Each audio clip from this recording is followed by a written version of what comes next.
안녕하십니까? 여러분의 건강한 삶을 위한 정확한 정보를 전달해 드리는 소복건강입니다. 최근 몇 년 사이 맨발 걷기가 건강 증진을 위한 새로운 트렌드로 떠오르고 있습니다. 많은 분들이 공원이나 산책로에서 신발을 벗고 땅의 기운을 느끼며 걷는 모습을 쉽게 볼 수 있게 되었습니다. 맨발 걷기를 통해 혈액순환이 개선되고 스트레스가 해소되며 면역력이 강화되는 등 다양한 긍정적인 효과를 얻을 수 있다는 주장들이 제기되면서 그 인기는 더욱 높아지고 있습니다. 하지만 전문가들은 이러한 맨발 걷기 열풍에 대해 우려의 목소리를 내고 있습니다.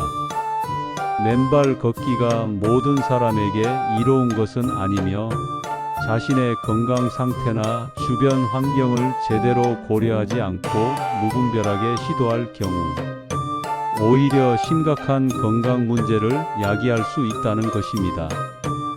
특히 신체 기능이 자연스럽게 저하되는 시니어 연령층에게는 맨발 걷기가 예상치 못한 위험을 초래할 수 있어 각별한 주의가 필요합니다. 맨발 걷기의 가장 직접적이고 흔한 위험은 바로 부상입니다. 우리가 걷는 대부분의 환경, 특히 도시의 공원이나 등산로에는 날카로운 유리 조각, 금속 파편, 못, 뾰족한 돌 등 위험한 이물질이 숨어 있을 수 있습니다. 신발 없이 맨발로 걷다가 이러한 물체에 발바닥을 찔리거나 깊게 베이는 사고가 빈번하게 발생합니다. 이러한 상처는 단순한 통증을 넘어 세균 감염으로 이어질 수 있으며 특히 면역력이 약하거나 기저질환이 있는 분들에게는 심각한 합병증을 유발할 수 있습니다. 또한 맨땅에는 눈에 보이지 않는 벌레나 기생충, 동물 배설물 등이 있을 수 있어 이를 통해 감염성 질환에 노출될 위험도 있습니다. 울퉁불퉁하거나 미끄러운 지면은 발목을 심하게 접질리거나 균형을 잃고 넘어지는 낙상 사고로 이어질 수 있는데 시니어 분들의 경우 낙상은 골절 등 심각한 부상으로 이어질 가능성이 높아 더욱 위험합니다. 부상 위험 외에도 맨발 걷기는 우리 몸의 관절과 발 건강에 상당한 부담을 줄 수 있습니다. 일반적인 신발은 걸을 때 발과 지면 사이에서 발생하는 충격을 흡수하고 발의 아치를 지지하며 발목의 안정성을 돕는 역할을 합니다. 하지만 맨발로 걷게 되면 이러한 보호장치 없이 발바닥과 관절이 지면의 충격을 고스란히 흡수해야 합니다. 특히 아스팔트, 콘크리트, 단단하게 다져진 흙길과 같은 딱딱한 지면에서의 맨발 걷기는 발목, 무릎, 고관절, 심지어 척추에까지 반복적인 충격을 전달하여 관절에 무리를 줄 수 있습니다. 오랜 시간 축적된 이러한 충격은 관절의 퇴행성 변화를 가속화시키거나 기존에 앓고 있던 관절염, 허리 디스크 등의 질환을 악화시킬 수 있습니다. 발 자체의 건강 문제도 간과할 수 없습니다. 맨발 걷기는 발바닥의 특정 부위에 과도한 압력과 자극을 주어 족저근막염을 유발하거나 약화시킬 수 있습니다. 족저근막은 발 뒤꿈치부터 발가락까지 이어지는 두꺼운 섬유띠인데 이곳에 염증이 생기면 아침에 첫 발을 디딜 때 극심한 통증을 느끼게 됩니다. 또한 아킬레스건에 무리를 주어 아킬레스건염을 유발하기도 합니다. 평발이나 요족 아치가 너무 높은 발, 무지의 반증 엄지발가락이 휘는 변형, 망치족지 발가락이 굽는 변형 등 발에 구조적인 문제가 있는 분들이 맨발로 걸으면 특정 부위에 비정상적인 압력이 집중되어 통증이 심해지고 변형이 더욱 진행될 수 있습니다. 발의 아치가 무너지거나 발바닥 근육이 과도하게 긴장하는 등의 문제도 발생할 수 있습니다. 특히 다음과 같은 건강 상태를 가지고 계신 시니어 분들은 맨발 걷기를 절대 피하셔야 합니다. 첫째, 당뇨병 환자입니다.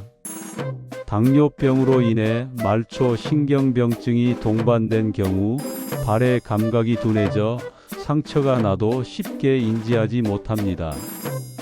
또한 당뇨병은 혈액순환 장애를 유발하여 상처가 잘 아물지 않고 작은 상처도 쉽게 감염되어 궤양이나 괴사로 진행될 위험이 매우 높습니다. 심한 경우 발이나 다리를 절단해야 하는 비극적인 상황에 이를 수도 있습니다. 둘째, 말초 신경병증이나 혈액순환 장애가 있는 분들입니다.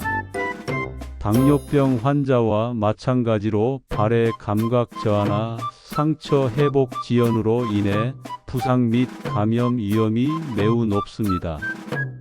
셋째, 류마티스 관절염이나 퇴행성 관절염 등으로 무릎, 고관절, 발목 등 주요 관절이 약하거나 염증이 있는 분들입니다. 맨발 걷기의 충격이 관절에 직접적으로 전달되어 통증을 악화시키고 염증을 심화시킬 수 있습니다. 넷째, 골다공증이 심한 분들입니다. 낙상 시 골절 위험이 매우 높기 때문에 맨발 걷기 중 넘어지는 사고는 치명적일 수 있습니다.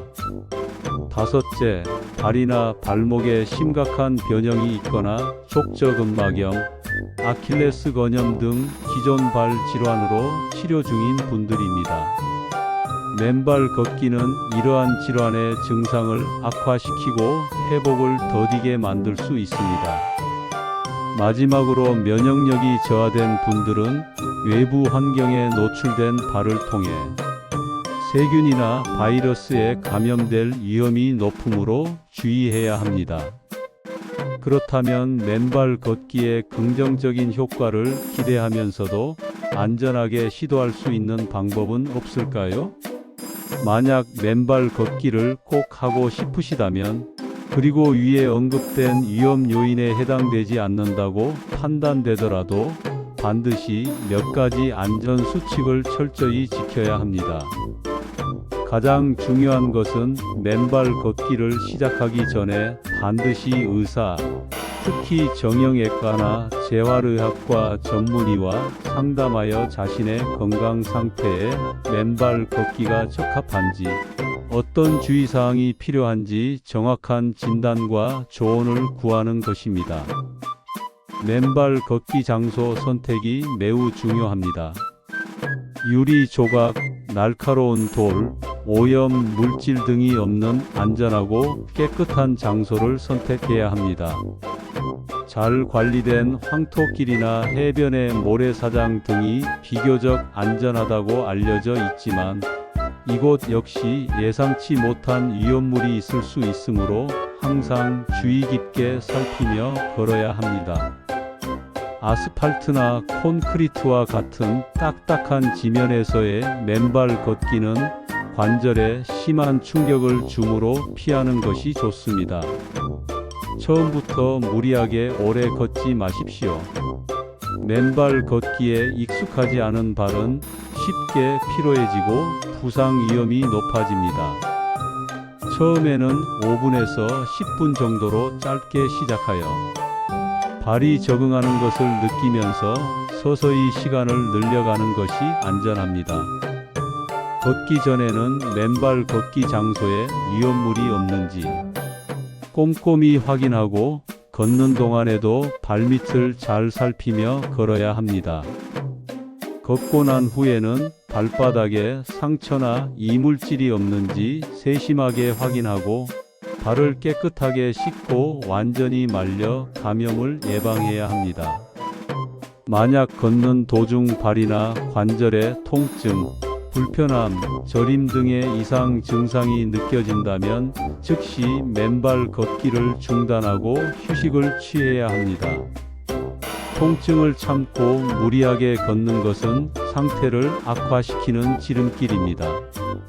맨발 걷기의 대안으로 베어풋 슈즈 또는 미니멀리스트 슈즈를 고려해 볼 수도 있습니다. 이 신발들은 맨발과 유사한 느낌을 주면서도 기본적인 보호 기능과 충격 흡수 기능을 제공하여 부상 위험을 줄여줄 수 있습니다. 하지만 이 역시 발과 관절에 부담을 줄 수 있으므로 전문가와 상담 후 신중하게 선택해야 합니다. 결론적으로 맨발 걷기는 일부 긍정적인 효과를 기대할 수도 있지만 부상, 감염, 관절 및 발 건강 악화 등 잠재적인 위험이 분명히 존재합니다. 특히 기저질환이 있거나 관절이 약한 시니어분들에게는 이러한 위험이 더욱 커질 수 있습니다. 건강을 위해 시작한 맨발 걷기가 오히려 건강을 해치는 결과를 낳지 않도록 맨발 걷기를 시도하기 전에 반드시 자신의 건강 상태를 정확히 파악하고 전문가와 충분히 상담하는 것이 무엇보다 중요합니다. 안전한 환경에서 자신의 몸 상태에 맞춰 적절한 방법으로 운동하는 것이 건강한 삶을 유지하는 가장 현명한 방법입니다. 오늘 영상이 맨발 걷기에 대한 정확한 정보를 얻고 여러분의 건강한 운동 습관 형성에 도움이 되었기를 바랍니다. 궁금한 점이 있으시면 언제든지 댓글로 문의해 주십시오. 다음 영상에서도 여러분의 건강을 지키는 유익한 정보로 찾아뵙겠습니다. 시청해 주셔서 감사합니다.